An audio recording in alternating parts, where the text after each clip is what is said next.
Media जगत में धमाल मचा रखा है, कमाल मचा रखा है। बहुत ही बेबाक और बहुत ही स्पष्ट बोलने वाली पत्रकार रचना त्रिवेदी जी मेरे सामने बैठी हुई है। वैसे तो किसी की हिम्मत नहीं है जो इनसे कोई प्रश्न पूछ सके, लेकिन मेरी छोटी बहन की जैसी है।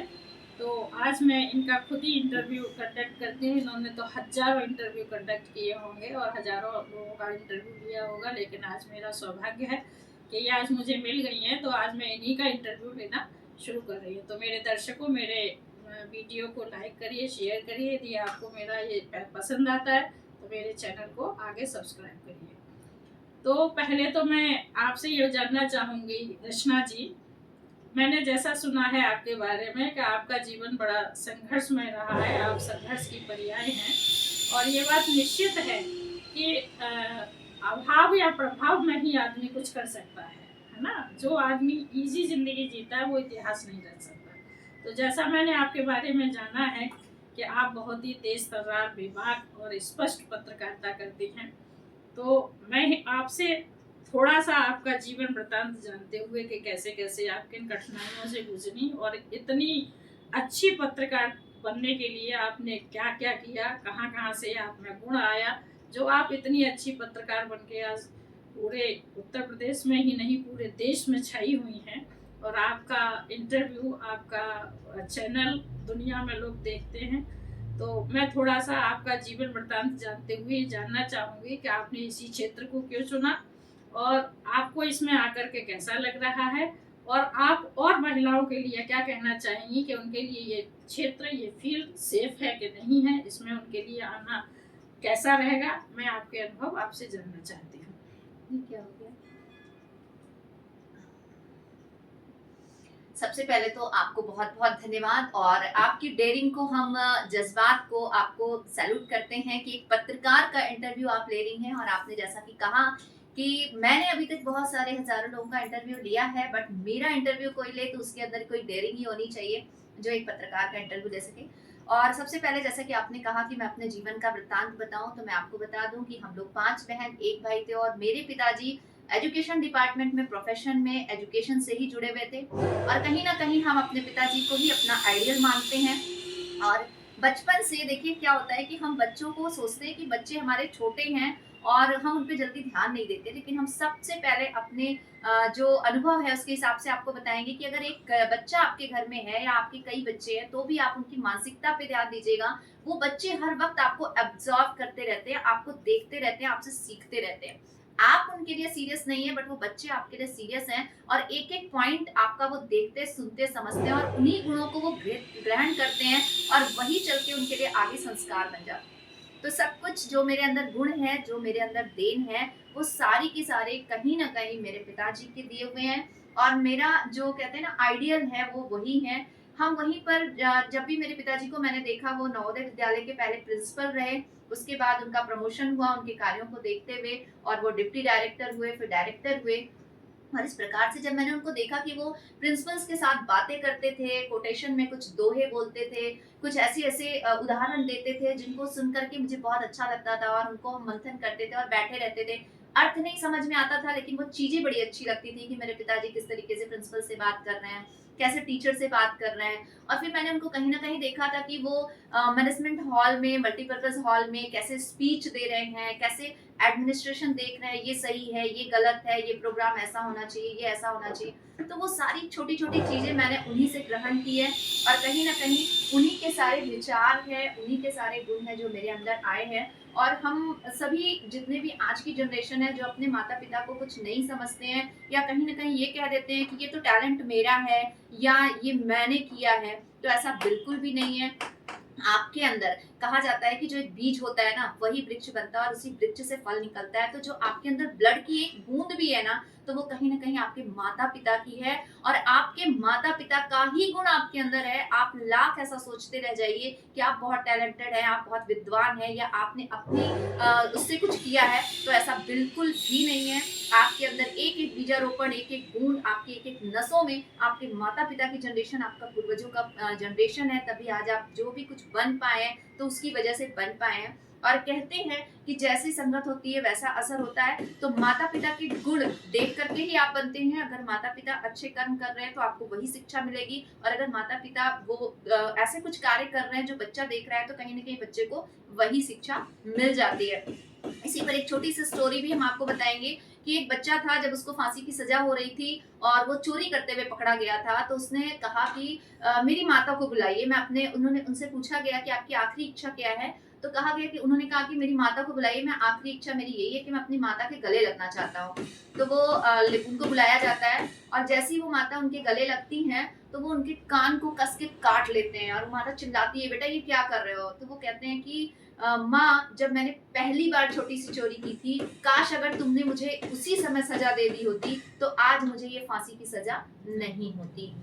तो इसलिए जितने भी गुण हैं वो सारे माता पिता से ही गुण आते हैं, और माता पिता को पूरी तरीके से अपने बच्चों को देखना चाहिए। तो जैसा कि आपने पूछा, तो मेरा ये आंसर इसलिए था कि जो पत्रकारिता के गुण मेरे में कहीं ना कहीं आए, जो वक्तव्य के गुण आए, जो मैंने सच्चाई के पथ पर अपना कदम बढ़ाया, तो वो मेरे पिताजी की देन है। क्योंकि इतनी बड़ी पोस्ट पे रहने के बाद भी उन्होंने 1 रुपए का डोनेशन नहीं लिया, उन्होंने 1 रुपए का भी कभी उन्होंने 1 रुपए का भी कभी घूस नहीं ली, और ईमानदारी के पथ पर वो चलते रहे। भले हम लोगों को उन्होंने 5 बेटियां थी, 1 बेटा था, बहुत अच्छी हाई प्रोफाइल की नहीं दी एजुकेशन, लेकिन फिर भी जितना भी उन्होंने किया बहुत अच्छा किया, क्योंकि उन्होंने हर बच्चे को, लड़के लड़कियों में कभी भेद नहीं समझा। हम लोगों को पोस्ट ग्रेजुएशन तक उन्होंने पढ़ाई करवाई, कैसे उन्होंने अपने सारे सुखों को एक तरफ रखते हुए अपने पैसे का उपयोग अपने बच्चों के ऊपर किया, वो आज समझ में आता है जब हमारे बच्चे हैं कि किस प्रकार से हम अपनी खुशियों को दांव पर लगाकर अपने बच्चों का लालन पोषण करते हैं। तो यही कुछ ऐसे कारण थे जिसकी वजह से हम इस मार्ग में आए। दूसरा मेरा ये था कि हम MA BEd मैंने मेरी एजुकेशन रही है, और मुझे भी IAS PCS बनने का मेरा सपना था, लेकिन कहते हैं कि थोड़ा सा माता पिता बेटियों में मतलब अंतर तो उन्होंने कभी नहीं किया, लेकिन उनका ये था कि बेटा ज्यादा नहीं पढ़ो और शादी करके घर ही जाना है और ये करना है। तो पापा ने वो थोड़ी सी समाज को देखते हुए, 5 बेटियां हैं तो जल्दी जल्दी सबकी शादियां कर दी गई, और हम शादी मतलब मेरी हो गई। कहते हैं कि विधि का विधान, सभी मेरी चारों बहनें बहुत ही अच्छी हैं, बहुत ही खुश परिवार में हैं, लेकिन मेरा वैवाहिक जीवन थोड़ा सा स्ट्रगलिंग रहा, थोड़ा सा संघर्षपूर्ण रहा, और हम लोगों के वैचारिक मतभेद हुए, और जिसकी वजह से हम लोगों को थोड़ी सी प्रॉब्लम आई। लेकिन कहीं ना कहीं जो मेरे दिल की इच्छा थी IAS PCS बनने की, वो मेरे दिल में एक छोटे से कोने में घर कर गई थी, और हम शादी के बाद भी पढ़ते रहे, और हमने अपना उसके बाद भी यूनिवर्सिटी ज्वाइन किया, वहां से हमने इंटर यूनिवर्सिटी गेम खेला, नेशनल कबड्डी प्लेयर रहे, नेशनल जैवलिन थ्रो रहे, नेशनल डिस्कस थ्रो रहे। तो ये सारे इंटरेस्ट को हम अपने करते रहे, लेकिन फिर मुझे ये लगने लगा कि IAS PCS तो नहीं बन पाए। पापा को मैंने देखा था कि वो गस्टेड ऑफिसर है, तो मैं ऐसा क्या कार्य करूं कि मैं प्रशासनिक अधिकारी की तरह उनके साथ, ऐसे लोगों के साथ बैठ सकूं। तो मुझे ये प्लेटफॉर्म नजर आया कि अगर हम पत्रकार बन जाते हैं तो हम एक IAS के साथ, एक PCS के साथ, एक DM के साथ, एक DIG के साथ बैठने के लिए एलिजिबल हो जाते हैं। वहां से मेरे माइंड में ये गॉड गिफ्टेड कहिए कि ये थॉट ऑटोमेटिक आता है, और हम इस जर्नलिस्ट के प्रोफेशन को चूज करते हैं। और भगवान की देन है कि आज सभी जितने भी बड़े एडमिनिस्ट्रेशन ऑफिसर्स हैं, सबके साथ बैठने का मौका मिलता है। मेरे पिताजी का ये आशीर्वाद है। पिताजी सेकंड कोरोना में वो स्वर्गवासी हुए, तो बहुत ही हमारे लिए दुखद घटना थी। ये ऐसा समय था जहां से कि हम लोग बिल्कुल शून्य हो चुके थे, लेकिन उसके बाद उनका आशीर्वाद ऊपर से हमें मिलता रहा, और हम लोग इसी प्रकार से आगे बढ़ते रहे, और अपने सारे एडमिनिस्ट्रेशन, जो मेरा एक सपना था कि एडमिनिस्ट्रेटिव ऑफिसर्स के साथ बैठने का, वो इस पत्रकारिता के क्षेत्र से मेरा पूर्ण हुआ।